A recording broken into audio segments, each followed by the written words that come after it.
Good afternoon, everybody. Welcome back to our exercise and wellness series. It's a Wednesday at 5 o'clock, and judging from the number of people who have registered for this um, and the number of people who are already in the room today, um, it must be that they are finishing up some work. So please be patient with us. We're just allowing a few more people to come in. According to our statistics, there were almost 500 people that signed up for this webinar today. At this point in time, we have approximately 200, and we should be starting soon. As usual, if you have participated in our webinar before, um, welcome back. If you have not, then permit me to go through some housekeeping rules. So first of all, this is a webinar, so we won't be able to see you nor hear you, but please feel free to ask the question down below on the chat function. I can see the questions and I will answer them as fast as I can, but some of the questions which may contain some very personal medical conditions, I would refrain from answering them because I would definitely miss out some details which may be important for your own personal care. And I would encourage you to check that with your doctor. So the topic of today's webinar is on back pain, specific for cancer patients. So I would encourage people to ask questions with regards to the back pain, nutrition if you wish to, and I will try and answer them as much as I can. But if the questions are not answered on time, I will open them up for answer at the end of the segment where it's faster to just chit chat. So please do stay with us till the end. At the end of the webinar, there would also be an automatic feedback mechanism where you can let us know how you feel about this, and do let us know because we always constantly striving to improve and to make this more available to your friends and relatives who are interested. Last but not least, the webinar itself, especially for the exercise and wellness series, will be kept on our Facebook group, chat group, Facebook page for future viewing for at least for the next 3 months or so. So please do feel free to visit the Facebook page, and also for your friends if they have not been able to participate or they missed it out. So next slide, please. Um, I'm Dr. C. If you're not familiar with me, I'm a medical oncologist at Parkway Cancer Center. My specialty is in women's cancer, breast cancer, ovarian cancer, cervical cancer. But I also am particularly interested in lifestyle and nutrition, especially for patients who are post-chemotherapy. I think it's never too late to change our lifestyle. In everything that we do, cancer is just but a diagnosis, and it's a phase in our lives where we can always improve and look forward to the next 20 or 30 years or so of being well despite cancer. And this goes both for patients with curable early stage cancer as well as patients with late stage cancer. So why today's topic is on chronic backache? It's really that I dare say that majority of my patients who have completed chemotherapy would complain of backache. Some of these backache, unfortunately, will go on to be rather sinister, and they signify a recurrence of the cancer. But recently, I'd say in the last 8 to 10 years or so, it's been a lot less.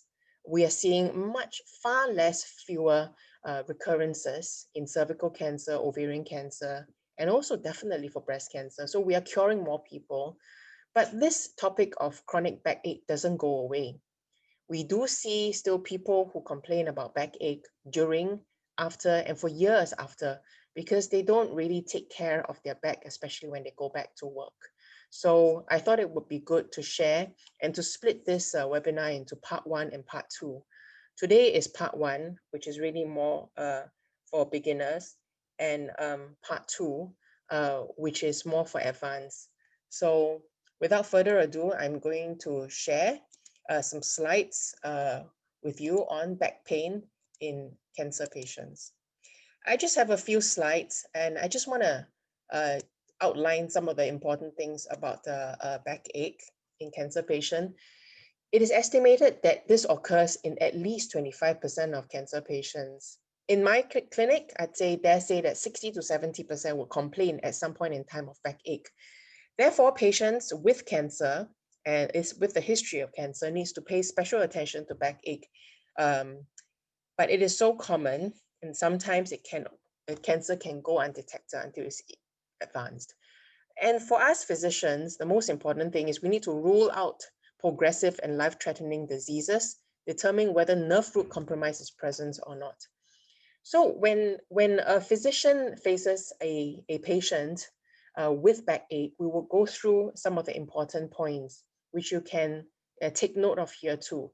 Because if you have a friend who has cancer and has backache, you can also ask them these simple questions to help them see if it's important to go see their doctor as soon as possible. So the history of the cancer, if they have lung, prostate, breast, ovarian, renal, thyroid, do they all spread to the spine? This is a trick question because lung cancer can, prostate cancer can, breast cancer can, kidney cancer can, and thyroid cancer can. But for ovarian cancer and colon cancer to spread to the back, as in the spine, would be rather unusual. So if a lady with ovarian cancer complains of backache, it is almost never spinal metastases or cancer in the spine, but more because there is a cancer recurrence in the tummy, and that causes bloating or in the lymph nodes, and that causes the referred back pain. So be mindful of that. We also ask the question of whether it is acute or chronic, meaning acute 1 to 2 weeks, associated usually with an event, like I lifted something heavy, I went out and I overworked myself, I ran a marathon, or it could be something chronic that comes on insidiously, very slowly, it kind of just came on. We also asked if there was activity before the pain started. Was there a fall? Was there an injury? And are there associated symptoms such as fever, loss of appetite, weight, abdominal pain, cough, bowel, urine problems? If there are no associated symptoms, fever, loss of appetite, weight, abdominal pain, cough, bowel, and urine symptoms, it is usually a very simple musculoskeletal backache. But of course, with musculoskeletal backache, if I cough and there is a trapped nerve, then that can make the pain worse. So always just think about it a little bit more and share with the doctors these points. We also look at the character and the location of the pain. Is it sharp, dull, throbbing, comes and goes, or does it burn? Does it interfere with sleeping, walking, driving? Does it go anywhere else? Or this thing called radiation? Is it associated with stiffness, urinary, abdominal symptoms? Can it be relieved by medications like Panadol? Always be ready to take some paracetamol or Panadol because it's a very simple pain control and it reduces some inflammation. If the pain is somewhat relieved by Panadol, it is usually not sinister. Of course, if it's relieved for a few hours and it keeps coming back and it keeps coming back and it comes back for more than 2 weeks, then clearly this needs to be further evaluated. And of course, whether it can be worsened by certain activities, pooping, eating, urinating, coughing, and that can signify a trapped nerve. So when you see a doctor and you complain of the backache, we would always find those patients who need to have X-rays, MRI scans, CT or PET CTs, and routine blood tests. Because the first thing the oncologist would want to do is to rule out the presence of cancer recurrence or the cancer occurrence. But we can't send every single patient with backache for X-rays, MRI scans, and CT and PET CTs because that would just be, we will be sending 80% of our patients when it's not necessary. So I look at that as, do I need to send the patient for a scan rather than should I send a patient for a scan? And if the pain sounds serious enough, definitely we would. But we also don't want to end up scaring the patient and, oh, you have backache, let's go for a scan. Because chances are it is not due to cancer recurrences. But we need to do that if it's for a serious enough backache and we think that the suspicion is high enough, because once it is ruled out, we can refer for physiotherapy and exercise therapies for mobility and reducing the backache. If we look at the chronic backache in Singapore, the statistics, in Changi General Hospital, an observational study, and also the overview of backache causes in Singapore from 2013 to 2015, is that 76% of backache cases involve male workers, and 8 in 10 back pain refers to those in manual workers, meaning manual that they do a lot of physical work, they are lifting heavy things. This is what we see in outside of our clinic. But in my clinic, where majority of female patients, we find backache more so in office workers, not in manual workers. Office workers who sit in front of their computer for hours and hours on end, who have no time to exercise, those are the people who usually get backache. And then we have our housewives, stay-at-home moms. Then we have physical therapists. They themselves are teachers. They teach, they walk around. When their jobs are a little bit more active, we tend to see less backache. So it's a reverse. Looking at this lower backache, sustained postures in the observational study in Changi General Hospital, sustained postures may contribute to backache in local patients, and disabilities and time loss of work may appear in a significant problem locally. Sustained posture means I sit in front of the computer and I stay there for the longest time without moving. Clearly, we're going to get backache. So it's important to notice that when we look at different subgroups, look at physical people, people who have very active jobs, they tend to have backache because they have manual work.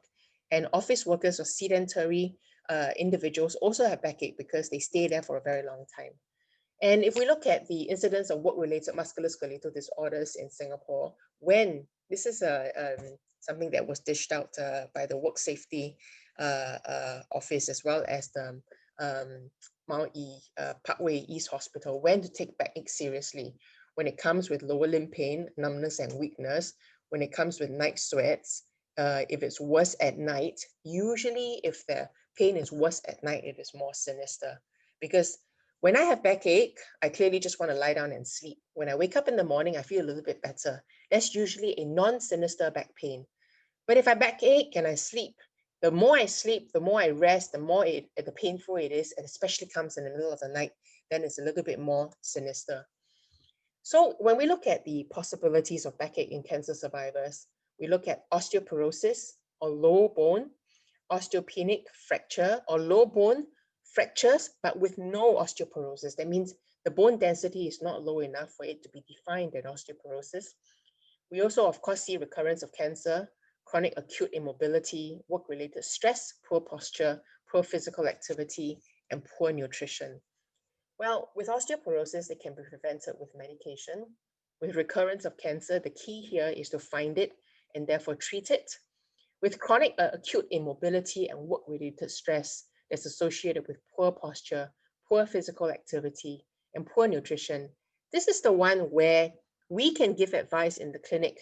The physiotherapist can give advice in the physio clinic, but it is down to the individual to go get something done about it, because we cannot give a simple medication or an injection and reduce chronic and acute immobility. We can't reduce work-related stress by giving a medication, and we can't tell people to just go quit because they need financial support for the family. It's easy to say, change your posture. It's easy to say, go get up and walk around. And it's easy to say, eat better. But how are we going to do that? So if we look at physical activities and exercise for chronic pain in adults, an overview of what we call Cochrane reviews. Cochrane reviews is where we actually gather many studies and see if any activities were to help. Clearly here with the Cochrane review, we say that physical function was the most commonly reported outcome measure. Physical function was significantly improved in intervention in 14 reviews, meaning if we do something about it, we can reduce chronic backache. So we must always do something about it. And what about diet? There are many different diets that are supposed to reduce backache, and it's to do with this thing called anti-inflammatory. And I put two here because I thought these two were the most important. These two were reviews. One is a randomized controlled trial. A randomized controlled trial is where if we have a number of individuals, say 200 individuals, we tell 100 individuals to eat whatever they want. And then we tell the other 100 that if they get a number that is randomized, they can only eat what we tell them to eat. That you can imagine is going to be a very difficult study. So any randomized controlled trial that involves what we put into our mouth is almost impossible to do, because you can tell a person to eat well, but you cannot tell a person to eat always badly. They're not going to listen, not everyone at least, or they may lie about what they're eating in order to let you feel that there is that they're doing something, and it's called recall bias. Uh, so in a way, it's almost impossible to do a randomized controlled trial, but they managed to do so for this group of individuals with what we call fibromyalgia. Fibromyalgia is a back pain, muscular ache, where they look at stabilization, core exercises, and the effects of lacto-vegetarian diet, mostly vegetarian, meat-free, less carbohydrate, and they found that it actually improved the backache for ladies because it reduced the body fat. And then this last one I wanted to share was the association which between body fat and musculoskeletal pain. Body fat isn't equal to absolute weight of a person. A person can be very light. It could be 45 kilos with osteoporosis, but if they're mostly fat, 30%, 40% body fat with very little lean muscle, they're going to get chronic backache. Whereas if I have a person who's 70 kilos, but mostly muscle, they're not going to get backache. So it's not to do with the weight of a person, but to do with body fat. The systemic review and the meta-analysis has shown that the higher the body fat is, going into regions of 40% for a lady, which is very high, with a BMI of 30, that actually confers for higher likelihood of backache. So I share this last slide here. If you don't have any take-home message, anything that you see on this photo here is called anti-inflammatory, and you will notice something. Fish isn't in here, meat isn't in here, dairy isn't in here, bread isn't in here, carbohydrate isn't in here, cakes and donuts aren't in here. But what we do see is lots of vegetables and then with some fruits. Because if we eat a lot of fruits, we can also take in a high sugar diet, which in the end can exacerbate any backache. So vegetables first and fruits second. With that, I'm going to hand over the platform to Feline, who is going to share with us a little bit about what people do and buy in to reduce backache. But before I do that, I'd like to introduce Feline,